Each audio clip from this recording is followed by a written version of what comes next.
हरियाणा शिक्षा विभाग कर्मचारी तालमेल कमेटी, हरियाणा विद्यालय अध्यापक संघ, चतुर्थ श्रेणी कर्मचारी संघ, हरियाणा मिनिस्टर स्टाफ एसोसिएशन की संयुक्त कन्वेंशन रोहतक में हुई, जिसकी अध्यक्षता हरियाणा विद्यालय अध्यापक संघ के प्रधान प्रभु सिंह, एमसा के प्रधान संदीप सांगवान, चतुर्थ श्रेणी कर्मचारी संघ के प्रधान दलेर राणा ने संयुक्त रूप से की।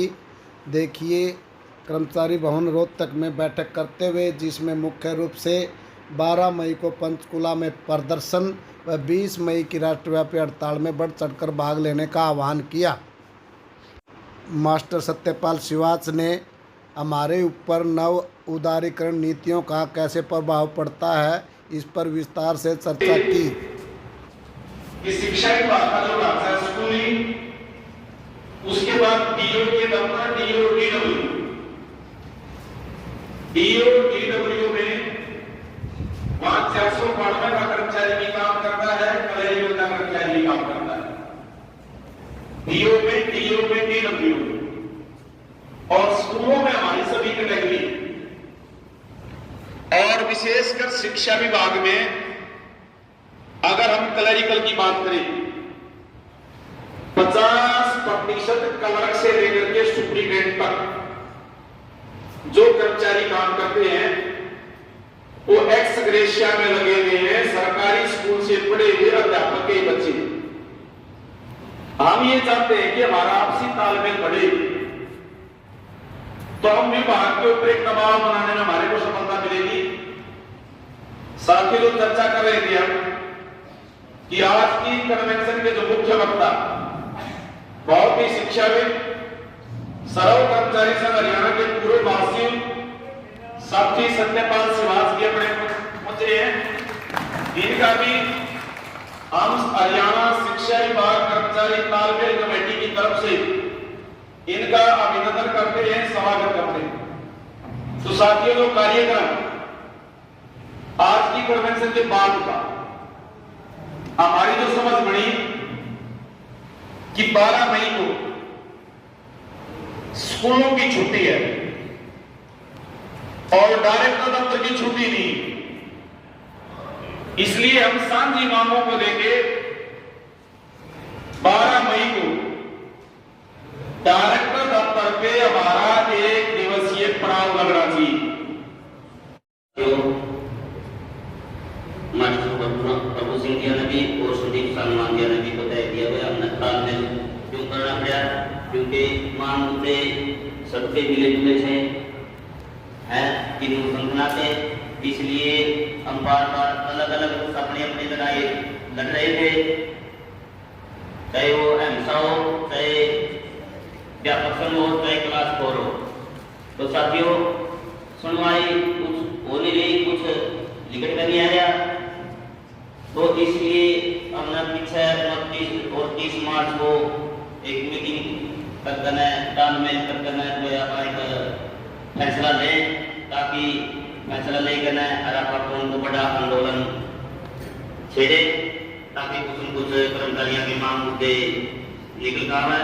तो साथियों, सच्चाई है, स्कूल बचेंगे थे, चाहे उन्हें क्लास 4 हो, चाहे अध्यापक हो, चाहे कलरक हो, तो आप बचाएंगे थे, स्कूल नहीं बचेंगे थे, आप पुणे भी नहीं बचेगा।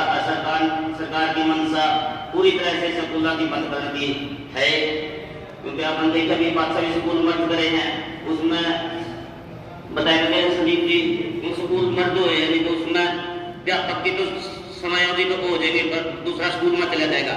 लेकिन क्लास 4 जो सेट का चौकीदार हो, चाहे पार्ट टाइम हो, उसमें बड़ी दिक्कत है, वो तो बनाए जाना उसका वो समयावधि नहीं होगा, क्योंकि की चौकीदार भी लगे स्कूल में और पार्ट टाइम के लिए। फिर पीछे देखा कि 14 में जो पार्ट टाइम के साथ रैंक हुए हैं, 14 में भी हुए, 15 में भी हुए, 16 में भी हुए, 18 में भी हुए, 11 2023 की पहुंची का है। मतलब आई में चलेगी, सीनियर स्टैंडर्ड चलेगी, तो प्राइमरी स्कूल में क्लास 4 का पद खाली पड़ा है, सफाई के बिना बहुत दिक्कत हो रही है प्राइमरी स्कूल में। हमारी यह मांग है कि प्राइमरी स्कूल में कम से कम एक सफाई कर्मचारी, तो मास्टर की सफाई करवानी पड़ रही है, और इलेक्शन लिस्ट पर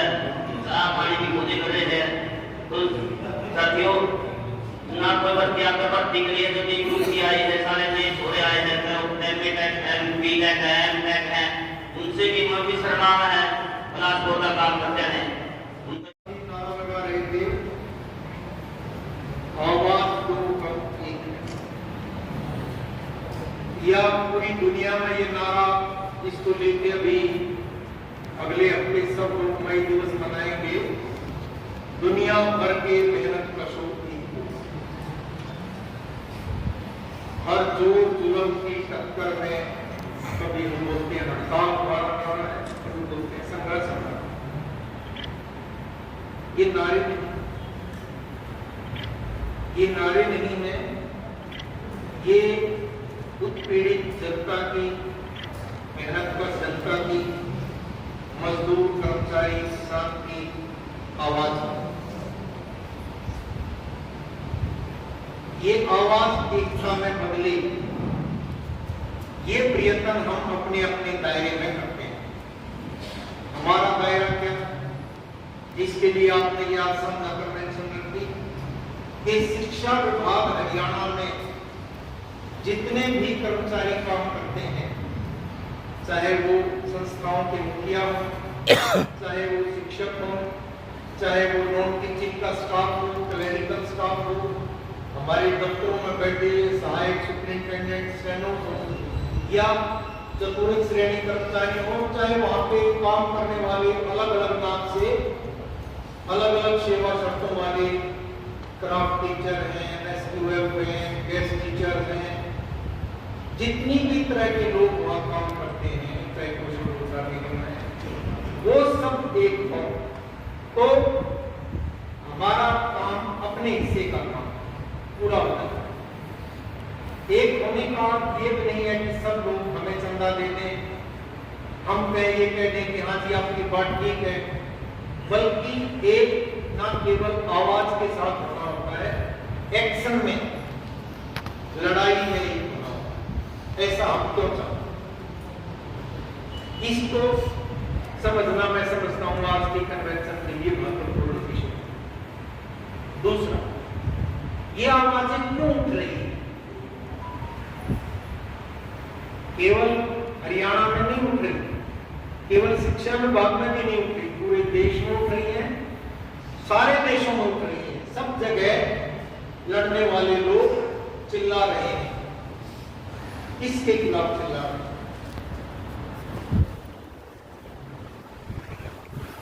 आज के दौर को समझे बिना आज क्या हालात है दुनिया में, देश में, अपने प्रदेश में, आप अपनी लड़ाई का रास्ता तय नहीं कर सकते। अपनी लड़ाई का रास्ता तब तय होता है जब हमें ये पता लगे कि हमारे सामने कौन है, किससे लड़ना है, उसके पास कितनी ताकत है, हमारे पास कितनी ताकत है, क्या लड़ाई में हम उसको पराजित कर सकते हैं या हमें ही चोट खानी पड़ेगी। लड़ते तो हम तब भी है जब कई बार चोट खानी पड़ेगी, जब तक अन्याय रहता है तब तक लड़ाइयां बंद नहीं होती। लेकिन अगर हम हिसाब लगा के लड़ते हैं कि हमारे पास कितनी ताकत है और शत्रु के पास कितनी ताकत है, तो लड़ाई को जीत तक पहुंचाना, मंजिल तक पहुंचाना संभव है, आसान होता है। आज के दौर को हम संक्षेप में नव उदारीकरण का दौर कहते हैं। नव उदारीकरण एक तरह की डकैती है। पहले मैं पीजी वगैरह बोलते थे, याद आपको, लिबरलाइजेशन, प्राइवेटाइजेशन, ग्लोबलाइजेशन। 91 से 1991 से हम नारे लगाते थे कि ये एलपीजी की नीतियां वापस लो। उस एलपीजी के 91 से अब तक का जो दौर है 35-36 साल हो गए, 3.5 वर्ष हो गए। अब सीधा डकैती का दौर आ गया, उसको हम नव उदारीकरण कहने लगे। 1945 तक इन नीतियों के जो स्रोत कर्ता धर्ता थे उनको हम साम्राज्यवाद शब्द कहते थे, साम्राज्यवाद होता था। आज की कहते थे ये 1945 से पहले का जो साम्राज्यवाद था, तब क्या था, ताकतवर देशों की खोज कमजोर देशों पर हमला करके उनके कब्जा कर लेती थी और वहां पे जो पैदावार के साधन थे उनका शोषण करके अपने देश में ले जाते थे। वो कब्जा होता था वैज्ञानिक तरक्की और खोज की ताकत के बल पे उन देशों पे कब्जा करते थे। हमारा देश की 47 तक इंग्लैंड का गुलाम रहा और अंग्रेजों का राज इतना बड़ा था, लोग ये कहते थे कि सूरज नहीं छिपता था उसमें, यानी कहीं कहीं सूरज निकला रहता था। इतनी बड़ी दुनिया है, छोटा सा देश है इंग्लैंड, नक्शे में देखा है, दुनिया के नक्शे में इंग्लैंड देखा है, हरियाणा जितना मुश्किल से होगा, लेकिन उसका पूरी दुनिया के बड़े हिस्से में राज था, सूरज नहीं छिपता। हमारा देश भी उनका गुलाम। 45 की लड़ाई में दुनिया में नक्शा बदल गया। नक्शा क्यों बदल गया? 1945 से बहुत पहले दुनिया में एक ताकत, मजदूर किसान की ताकत उभर के आई थी 1917 में रूस में, और उसने छोटे छोटे 15 देशों को मिला के सोवियत संघ नाम से एक नया देश बना दिया। वो मजदूर किसान कर्मचारी जनता का शासन था। उसने पैदावार के जितने भी साधन थे उनका राष्ट्रीयकरण कर दिया। ये सब के साथ हैं, जो भी देश के वासी हैं, इस देश में जो पैदावार है उनका सबका हक है।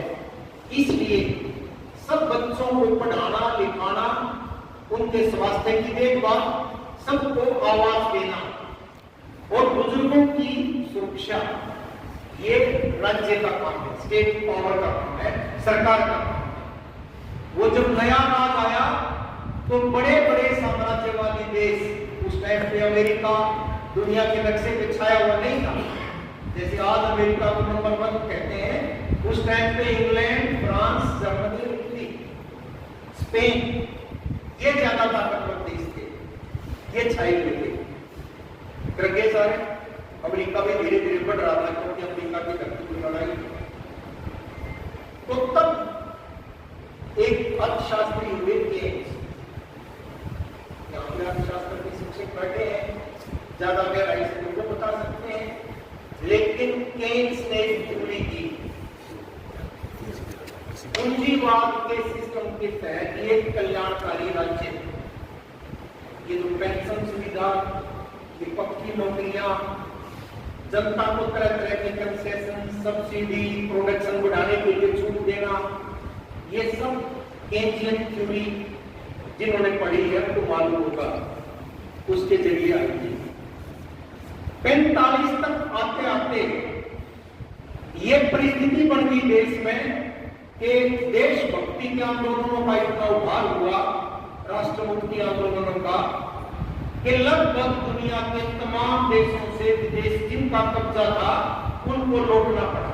देश आजाद होते गए, हम भी आजाद हुए, हमारे से 2 साल बाद चीन आजाद हुआ, और दुनिया में 2 समानांतर विचार, राज जनता का हो या राज पूंजीपति का हो, ये चल पड़ी। एक लोग कहते थे 2 खेमे होंगे, ये रूस का खेमा है, अमेरिका का खेमा है, लोग ऐसे बोलने लगे। अमेरिका लड़ाई के बिल्कुल आखिरी टाइम पे, मैं दूर नहीं जाऊंगा, केवल बात समझाने के लिए मैंने थोड़ा सा रेफरेंस पीछे कर दिया। अमेरिका लड़ाई के आखिरी टाइम पे छा गया। कैसे छा गया कि जब युद्ध खत्म होने वाला था और जापान पराजित हो चुका था, उस युद्ध में सेकंड वर्ल्ड वॉर में आपने पढ़ा होगा अपने शिक्षा के दौरान, 2 खेमे बने हुए थे। एक फासीवादी ताकतों का था, जिसके अंदर जर्मनी, इटली, जापान शामिल थे। दूसरा मित्र राष्ट्रों का था, जिसमें अमेरिका, इंग्लैंड, फ्रांस, सोवियत संघ शामिल था। सोवियत संघ बाहर से एक तरह से सपोर्टर था, वो उसके अंदर भीतर शामिल थे। इंग्लैंड, अमेरिका उसका पहला हिस्सा था। अमेरिका ने लास्ट में 6 और 9 अगस्त को हिरोशिमा और नागासाकी में हाइड्रोजन बम गिरा दिए, ताकि दुनिया को यह पता चला जाए कि भारत ताकत, ऐसे घातक हथियार जो बड़े पैमाने पर तबाही मचा सकते हैं, वो अमेरिका के पास है। वो बहुत पुराना है, ये बहुत से इतना हुआ होगा। भले भले में छाड़िए छोटे ग्रह चपका, तो अमेरिका को हमलावर ताकत ज्यादा होने की वजह से उसका चमकाव शुरू हो गया, उसको ताकत बनाते हैं। उसी अमेरिका के नेतृत्व में आज भी सोवियत संघ तो नहीं रहा। 1990 में सोवियत संघ देश टूट गया, वहां समाजवाद भी नहीं रहा, और जिन देशों को सोवियत संघ ने मुक्त करा के समाजवाद बनाया था, उनमें से भी यूरोप के कई देशों में दोबारा से पुष्टिवाद आ गया। लेकिन अमेरिका ने सोवियत को पराजित करने के लिए नाटो बनाया था, उसकी दावत से वो अब भी पूरी दुनिया को धमका रहा है। अभी ये जो ट्रंप के आने के बाद दोबारा शुरू हुआ है ट्रेड वार बोल रहे थे इसको, ये और प्लस जगह जगह युद्ध के मोर्चे के उसका हिस्सा है। तो मैं ये बात इसलिए बताना चाहता हूं कि जब आप नवोदारवाद को समझना चाहेंगे कि वो कैसे डकैती है, तब इस बैकग्राउंड का पता होना जरूरी है। संक्षेप में मैं सीधा नवोदारवाद क्या है।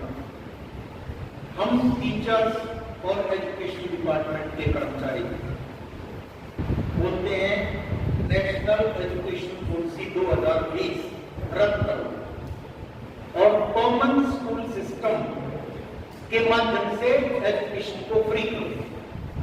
सब बच्चों को, चाहे गरीब अमीर, बिना भेदभाव के, किसी जाति का हो, किसी धर्म का हो, किसी इलाके का हो, गरीब हो अमीर हो, हर बच्चे को शिक्षा और शिक्षा के बाद रोजगार का अधिकार होना चाहिए। ऐसी नीति बनाओ। वो एनईपी लेके आ रहे, एनईपी लेके क्या आ रहे हैं? उस एनईपी के बैनर के नीचे जो हो रहा है वो आपके बारे में गीता बता सकते हैं। मैं उसके विस्तार में नहीं जाऊंगा। स्कूलों को सिकोड़ना, अभी आप हैरान होंगे, एक ही सरकार के शिक्षा मंत्री, मुख्यमंत्री, प्रधानमंत्री दोगली बोली बोलते। एक तरफ कहते हैं एडमिशन बढ़ाओ, नामांकन उत्सव वगैरह का ड्रामा भी करते हैं स्कूलों में, कॉलेजों में, यूनिवर्सिटी में। ये हवन का नया प्रोग्राम चल गया, जैसे हमको सुन के बच्चे जाके लौटते हैं, आडंबर करते हैं, लेकिन साथ साथ वहां से बच्चों को भगा रहे हैं। चिराग सरकारी स्कूल में से कोई बच्चा अपना एसएलसी ले ले और प्राइवेट में नाम लिखा ले तो उसको फीस हम देंगे। सीधा मतलब है, जाओ भाई यहाँ क्या कर रहे हो? कोई बच्चा आ गया आपके पास, आपने कोशिश करके उसका नामांकन करवा दिया, उसको वो कह रहे हैं फीस हम दे देंगे, यहाँ तो जाके हो। ये बराबर की दीवार में पब्लिक स्कूल है, प्राइवेट स्कूल है, इसमें बड़ी अच्छी पढ़ाई करवा जाओ, भगा रहे। सरकारी स्कूलों के हिस्से को मॉडल पीएम श्री पता नहीं क्या नाम देती कि वहां पे फीस लगाएंगे, वहां पे इंग्लिश मीडियम होगा। अब एक गांव का, कस्बे का स्कूल पीएम श्री मॉडल संस्कृति स्कूल बन गया और इंग्लिश मीडियम बन गया। हमारे पास बहुत बड़ी तादाद ऐसे बच्चों की है जो स्वाभाविक है, सीखने का सर्वाधिक काम मातृभाषा में ही होता है। बिल्कुल मनोवैज्ञानिक नियम है, मातृभाषा में बच्चा ज्यादा सीख सकता है। बच्चा मातृभाषा में ज्यादा सीख सकता है, वहां का स्कूल बना दिया आपने इंग्लिश मीडियम, तो क्या होगा? जो बच्चे वहां के वो छोड़ के भाग जाएंगे। कितने स्कूल हमने देखे हैं जहां पे ये मॉडल स्कूल बनाने से पहले 1,500 तो 2,000 की संख्या थी, अब 500, 600, 700 ही बच गई। अब वो बच्चे कहां जाएंगे? उनके गांव का स्कूल तो मॉडल स्कूल बन गए, कहां गए?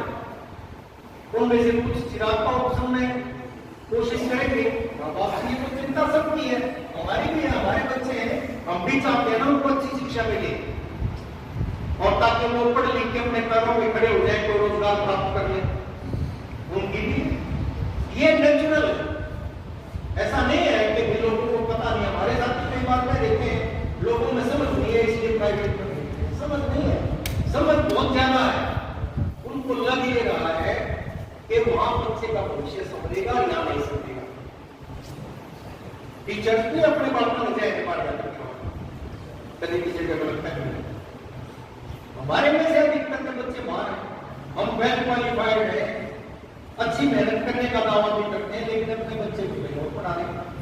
पहले तो मास्टर के लगे होते, साइकिल की मिली सी डंडे को पकड़ाकर बड़ा सा दूसरे गांव में जाया करते। दो बच्चे एक पर्सन सीट पर पकड़ा दिया, एक पर पकड़ा दिया, अपने स्कूल में दाखिल कराया करते। कई होते तो अपने गांव के में दाखिल कराते, मास्टर गला अस्पताल में रखा करते, वो अपना बाला बने क्यों थोड़ा जाता है तो शराब ना करके दिखाते, इसके नंबर पर डाल दो या इसके नंबर पर बता दो, जो कहते हैं रोड़ा करते तो बड़ा सीधा रहता है पढ़ेगा। तो अब ऐसे सवालों का जवाब हमको नीति का विरोध कर रहे हैं। भाई किसी ने किसी तरीके से रैशनलाइजेशन, मर्जर, क्लोजर, चिराग, पीएमसी 30 उन्होंने तो बच्चों को भगाना है और हमें कहे तुम क्यों नहीं रोक रहे बच्चों को, और हम कहे जब ठीक हमको रोकता तो मैदान तुम गुजारे तो हम तो रोके, तो कोटा किसका होगा? पोस्ट खत्म हो जाए, सब तो पहले आधार के अपने पेट में देख रहे हैं। इतने स्कूलों में 2-2 पोस्ट की वेटिंग रहेगी, पैरामीटर्स के हिसाब से पोस्ट उठेंगी, जब ड्राइव जब चलेगा ट्रांसफर का पोस्ट उठेगी, लोग जाएंगे, लेकिन उसकी नौकरी छूटेगी तो सबसे पहला एचकेआर का नंबर होगा, उन पे काम ना चले तो गेस्ट टीचर का होगा, उन पे भी ना चले तो खराब क्या होगा। कई आदमी कह रहे पक्की नौकरी थोड़ी छूट जाएगा, एमआईटीसी के आना तो कोई बैठे क्योंकि अपना एमआईटीसी बैंक नहीं, एक मैं आपका माइक्रो इरिगेशन का एमआईटीसी कहते थे, लगा के सिंचाई करते थे, बहुत पुराने टाइम की बात है यार। माइक्रो इरिगेशन का बैंक था, बात देखने देखे कि चमन चौटाला विदेश का रहता मुख्यमंत्री था, विदेश का होगा भाई में और चंडीगढ़ पोस्ट पे है एक चमन पे कमीशन देने का ऑर्डर कर देगा। चौटाला आया, जहाज से नीचे उतरा, चंडीगढ़ मिल गया। जब तक साइंटिस्ट ने एमआईटीसी को बंद करने की फाइल की, ताले लाके तो खुला में किसी का कोई बैग, बस्ता, टिफिन, साइकिल इतना घरों का कट दिया, सारे लोग कर सकते एमआईटीसी। तो मैं ये इसलिए बताना चाह रहा हूँ, अगर किसी को ये गलत नहीं है कि पक्की नौकरी नहीं छूट जाया करती, पेंशन बंद नहीं हुआ करती, जो सरकार का कानून है, एक एक करके उनके बैंक ये जो नौकरी करने की नीतियां हैं ये निकाले जा रहे हैं,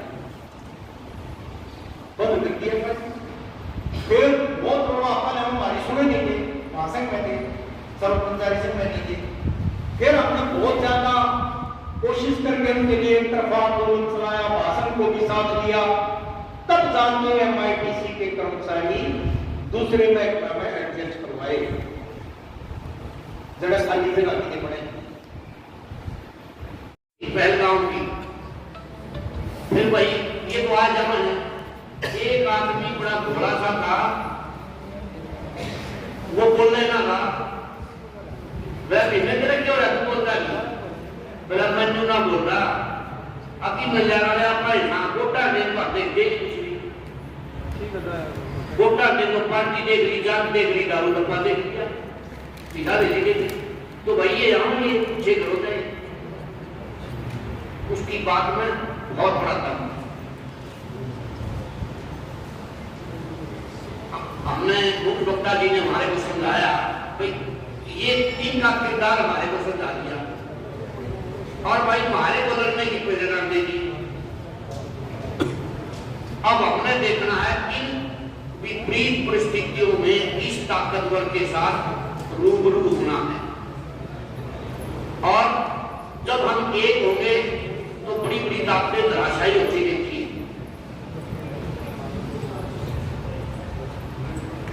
कोई कवि की लाइन है ना, देखती नहीं अद्भुत अद्भुत अलौकिक शक्ति किसको एकता, एकता सबको अद्भुत और अलौकिक शक्ति देती है। ऐसा कोई काम नहीं जो एकता के मुद्दे पर ना हो सकता। सरकार कोई सरकारी विभाग या सरकारी कर्मचारी देखना नहीं चाहती, और इनको इतनी कैटेगरी में बांट दिया, हम सब इसके भूत हो गए, रोजाना देख रहे हैं डिपार्टमेंट में ऐसे कर्मचारी हैं, पेंशन के आधार पर अलग हो गए, वर्ग के आधार पर अलग हो गए, भिन्न भिन्न कैटेगरी के आधार पर तहस नहस करके छोड़ दिया। इनका पार्लियामेंटेरियन सीजीआई को नाम से कहता है कि ये देश में तरह को भटकाने के लिए जिम्मेदार है और उनका कुछ नहीं बिगड़ता है। अभी 5-7 दिन पहले आपने देखा एक एससी को सस्पेंड कर दिया, मंत्री जी का फोन नहीं उठाया, वो कोर्ट में गया, कोर्ट ने उसको बहाल कर दिया। केवल इस बिना पर सस्पेंड नहीं किया जा सकता, कोई और आधार है तो अलग बात। तो